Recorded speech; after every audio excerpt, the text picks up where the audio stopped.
আজি মাঘ বিহুৰ উদ্দেশ্যে আইতা কাকাসকলক একগোট কৰি আজি ইয়াতে বিহুৰ উপলক্ষে এসাঁজ খাওঁ বুলি পেলাই আমি গোট খাইছোঁ।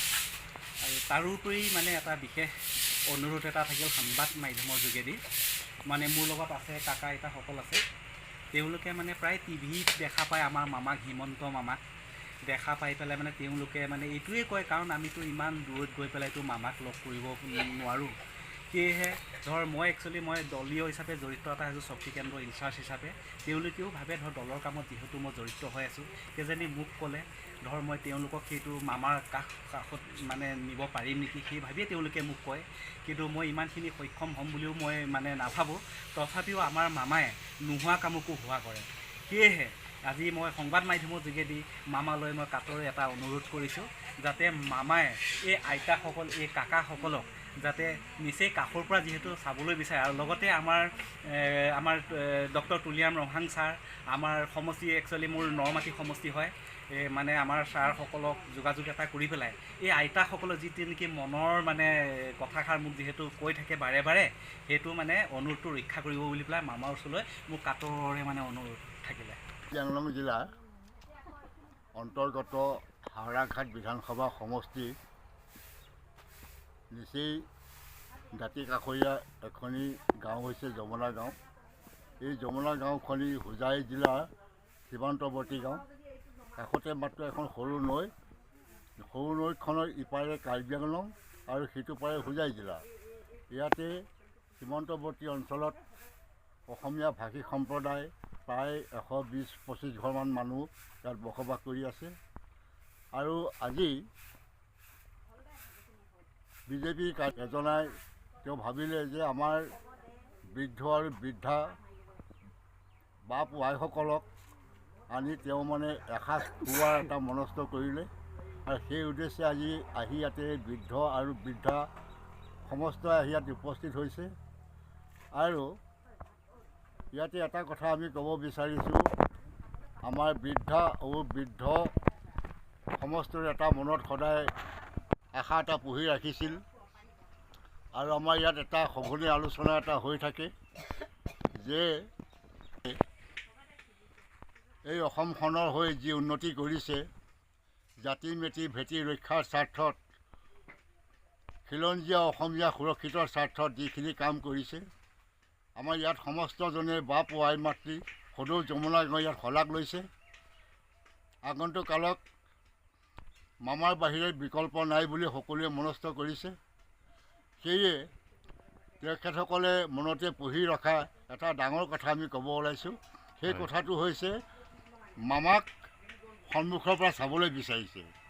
যিহেতু মামাই এটা কথা প্ৰচাৰ কৰি থৈ গৈছিল, হাওৰাঘাট, পণ্ডিতঘাট, যমুনা গাঁও হৈ ৰাষ্ট্ৰীয় ঘাইপথত এটি পথ সংযোগী কৰি তেখেতে ঘোষণা কৰি থৈ গৈছিল। সেই যমুনা গাঁৱেই আমাৰ যমুনা গাঁও, নিচেই সীমান্তৱৰ্তী আৰু অতি পিছপৰা অঞ্চল। ইয়াতে আমি তেখেতক কিবা এটা পাম বুলি পেলাই আশা কৰি আমি সকলো আহিছোঁ। আৰু হিমন্ত মামাক বিচাৰিছে? হয়, তেখেতক আমি বিচাৰিছোঁ। হয়, দেখাও নাই, আৰু কিবা এটা আশা কৰি আমি সকলোৱে একত্ৰিত হয়। যি উদ্দেশ্য লৈ আজি আমাৰ বৃদ্ধ বাপ আই সমস্ত ইয়াত একগোট হৈছোঁ, এই আশাটোৱেই হৈছে কি, আমি বিজেপি চৰকাৰৰ দিনত আমি হিমন্ত মামাৰ পৰা আমি যিখিনি উপকাৰ পাইছোঁ, সেই উপকাৰখিনি আমি পাহৰিব নোৱাৰোঁ। গতিকে আগন্তুক আহি থকা দিনতো আমি তেওঁৰ শুভকামনা কৰি তেওঁ আগলৈ জয় হওক। আৰু আইসকলকো যাতে কাৰ্বি আংলং হৈ আমি যমুনা গাঁও যি বাস কৰোঁ, আমাৰ আইসকলকো বাস সকলোকে এই গাঁওখনক যাতে এবাৰ চকু ফুৰাই চাই কাষৰ পৰা চাবলৈ বিচাৰে আইসকলে, সেইটোৱে আমাৰ কামনা। আমি শুনিছোঁ, দেখা নাই, কিন্তু চাবলৈ আমাৰ খুব হেঁপাহ আছে। এবাৰ দেখিলে নথৈ আনন্দ পাম। আজিলৈকে এদিনো দেখা নাই? নাই দেখা। টিভিত দেখা পায় নেকি? টিভিত দেখোঁ। মামাই বহুত আঁচনি দিছে বোলো, অৰুণোদয়, এইবিলাক পায়নে নাই বাৰু আপোনালোকে? নাই, নাপাওঁ। বৃদ্ধটো পাওঁ আমি, বৃদ্ধ পেঞ্চনটো পাওঁ, অৰুণোদয় নাপাওঁ। গতিকে কিবা ক'ব বিচাৰে নেকি মামাক? মামাক জনাইছোঁ আৰু কথাটো।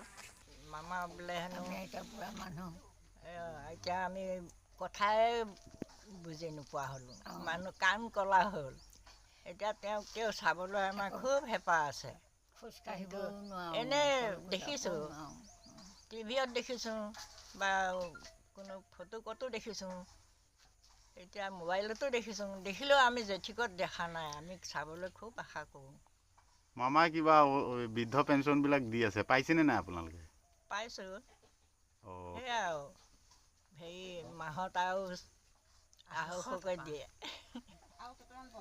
আৰু কেইটামান বঢ়াই দিলে ভাল হয় আচ্ছা আচ্ছা আমি আৰু সেইকেইটা পইচা আমি ঘৰত খৰচে নকৰোঁ এই ঔষধ পাতি খাওঁতে যায় মামাই যিমানখিনি কৰিছে তেওঁ আমি খুব ভাল পাইছোঁ নথৈ আনন্দিত হৈছোঁ মহিলাসকলক নানান ৰকম হেৰি আঁচনি দিছে সেইবিলাক আমি খুব ভাল পাইছোঁ বুঢ়া বৃদ্ধখিনি হেৰিটো অকণমান বঢ়াই দিলে ভাল হয় ওচৰৰ পৰা চাবলৈ বিচাৰোঁ এতিয়া দেখা নাপাওঁ এতিয়া আমাৰ গাঁওখন এই কাৰ্বি আংলঙৰ চুক বুলি ক'ব লাগে এইডোখৰ ঘুকীয়া জেগা গতিকে এতিয়া তেওঁ এতিয়া কেনেকৈ আমি দেখা পাম চাবলৈতো খুব আশা কৰিছোঁ চাই চিতি যাবলৈ পাৰিলে খুব ভাল মানে শেষবাৰৰ বাবে এবাৰ চাব বিচাৰে আমাৰ এই অৱস্থা গতিকে আহি আমাক যদি দেখা দিলে হয় আমি নথৈ আনন্দ পালোঁ হয় বৃদ্ধ পেঞ্চন পায়নে নাই বাৰু আপুনি পাওঁ আঢ়ৈশকৈ দিছে সেই টকাখিনিয়ে আঁতেনে সেই টকাখিনিয়ে হয় জানো কিবা সেইকেইটা টকানো কি লাখ লাখ টকা হ'লেও নোজোৰে মানুহ এতিয়া যি হ'লেও আৰু তাকে হেৰি কৰিছোঁ আৰু আহি পেলাই আমাক দেখা দিলে অকণমান নথৈ আনন্দ পাম আৰু চৰকাৰী ঘৰ পাইছিলে নেকি আপুনি পাইছোঁ আৰু অৰুণোদয় দি আছে পাইছেনে পুৱাই পাইছোঁ আমি বুঢ়া মানুহ সকলোৱে মামাক বিচাৰিছে আপুনি বিচাৰিছেনে নাই বিচাৰিছোঁ মামাক তেনেকৈ আমি মামাক দেখা কথা পাতি পোৱা খুব ভাল চলাইছে খুব আনন্দ পাইছোঁ যা হ'ব বহুত আছে আমাৰ এতিয়া মুখ্য তেখেতেই গতিকে তেখেতে মুখ্য হিচাপে পদবীটো পাই যিখিনি পৰিচালনা কৰিছে সমাজত আমি এইটো মানে যথেষ্ট সুখী আৰু তেখেতৰ দীৰ্ঘায়ু আমি কামনা কৰিছোঁ যাতে যেন আমি এই যমুনা গাঁও হয়তো ছাৰেও যমুনা গাঁৱৰ নাম শুনিছে কিন্তু স্বচক্ষেতো তেওঁ দেখা নাই আমি কেনেকৈ বসবাস কৰিছোঁ ইয়াত ৰাস্তা পদূলি বাট ঘাটক লৈ যাতে অকণমান চকু ফুৰায় গতিকে আমিও আশা কৰিছোঁ যাতে এদিন পদাৰ্পণটো পৰহি আমি নথৈ সুখী